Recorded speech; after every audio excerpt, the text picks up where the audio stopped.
मनुष्य जाति का सृजन करने के तुरंत बाद परमेश्वर ने मनुष्य के साथ जुड़ना और मनुष्य से बात करना शुरू कर दिया और उसका स्वभाव मनुष्य के समक्ष व्यक्त होना आरंभ हो गया।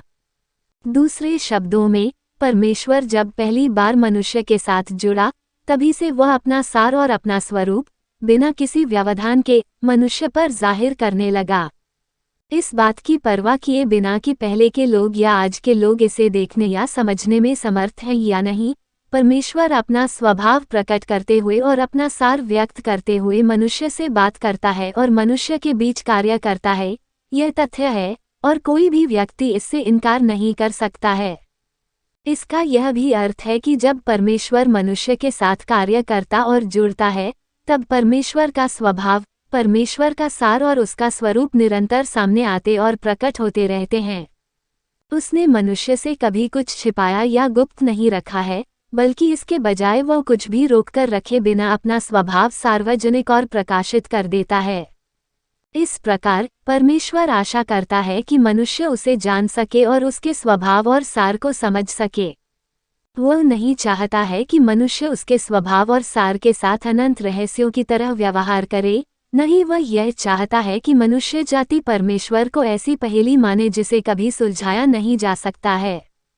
जब मनुष्य जाति परमेश्वर को जान लेती है, केवल तभी मनुष्य आगे का मार्ग जान सकता है और परमेश्वर के मार्गदर्शन को स्वीकार कर सकता है, और केवल ऐसी मनुष्य जाति ही सच्चे अर्थ में परमेश्वर के प्रभुत्व के अधीन जीवन जी सकती है और प्रकाश में परमेश्वर के आशीषों के बीच जीवन जी सकती है।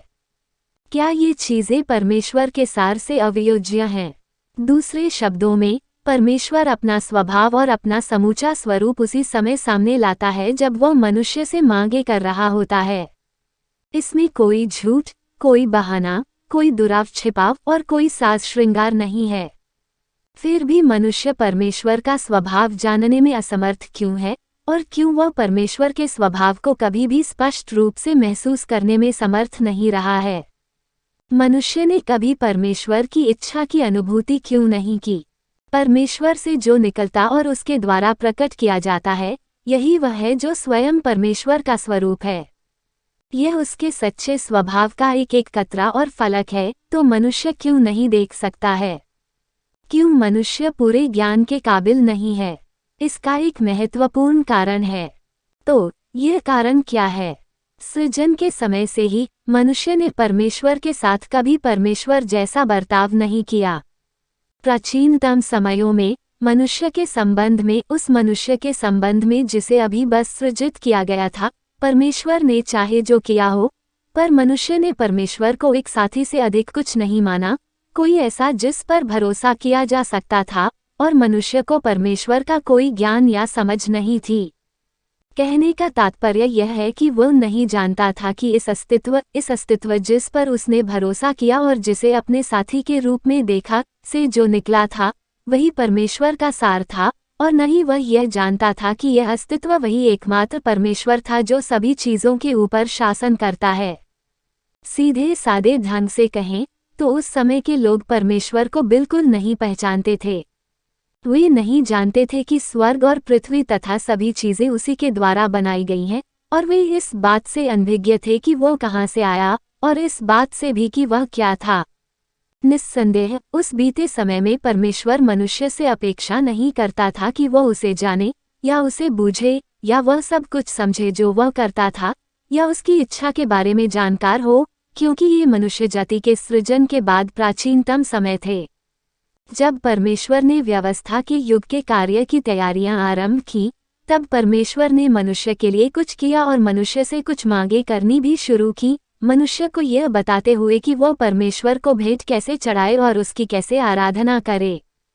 केवल तभी मनुष्य ने परमेश्वर के बारे में थोड़ी सी सीधी सादी जानकारियां प्राप्त की, केवल तभी उसने मनुष्य तथा परमेश्वर के बीच का अंतर जाना, और यह जाना कि परमेश्वर ही एकमात्र परमेश्वर है जिसने मनुष्य जाति का सृजन किया था। जब मनुष्य जान गया कि परमेश्वर परमेश्वर था और मनुष्य मनुष्य था, तो उसके और परमेश्वर के बीच में एक निश्चित दूरी बन गई, मगर तब भी परमेश्वर ने यह मांग नहीं की कि मनुष्य को उसके बारे में बहुत अधिक ज्ञान या गहरी समझ हो। इस प्रकार परमेश्वर अपने कार्य के चरणों और परिस्थितियों के आधार पर मनुष्य से भिन्न भिन्न अपेक्षाएं करता है। इसमें तुम लोग क्या देखते हो? तुम लोग परमेश्वर के स्वभाव का कौन सा पहलू महसूस करते हो? क्या परमेश्वर वास्तविक है? क्या मनुष्य से परमेश्वर की अपेक्षाएं उचित हैं? परमेश्वर के द्वारा मनुष्य जाति के सृजन के बाद प्राचीनतम समयों के दौरान, जब परमेश्वर ने मनुष्य पर विजय और पूर्णता का कार्य अभी नहीं किया था और उससे कई सारे वचन नहीं कहे थे, तब उसने मनुष्य से बहुत थोड़ा चाहा।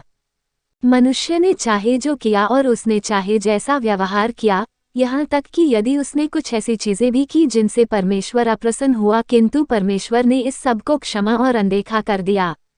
ऐसा इसलिए हुआ क्योंकि परमेश्वर जानता था कि उसने मनुष्य को क्या दिया था और मनुष्य के भीतर क्या था, और इस प्रकार वह जानता था कि उसे मनुष्य से किस स्तर की अपेक्षाएं करनी चाहिए। उस समय उसकी अपेक्षाओं का स्तर भले ही बहुत कम था, किंतु इसका अर्थ यह नहीं है कि उसका स्वभाव महान नहीं था या उसकी बुद्धि और सर्वशक्तिमत्ता खोखले शब्द मात्र थे। मनुष्य के लिए परमेश्वर के स्वभाव और स्वयं परमेश्वर को जानने का केवल एक ही तरीका है, परमेश्वर के प्रबंधन और मनुष्य जाति के उद्धार के कार्य के सोपानों का अनुसरण करना और परमेश्वर मनुष्य जाति से जो वचन कहता है उन्हें स्वीकार करना। एक बार जब मनुष्य परमेश्वर का स्वरूप जान लेता है और परमेश्वर का स्वभाव जान लेता भी, तब भी क्या मनुष्य परमेश्वर से अपना वास्तविक व्यक्तित्व उसे दिखाने को कहेगा? नहीं, मनुष्य ऐसा नहीं कहेगा और ऐसा कहने की हिम्मत तक नहीं करेगा, क्योंकि परमेश्वर के स्वभाव और उसके स्वरूप को समझने बूझने के बाद मनुष्य सच्चे स्वयं परमेश्वर को और उसके वास्तविक व्यक्तित्व को पहले ही देख चुका होगा। यह अवश्यंभावी परिणाम है।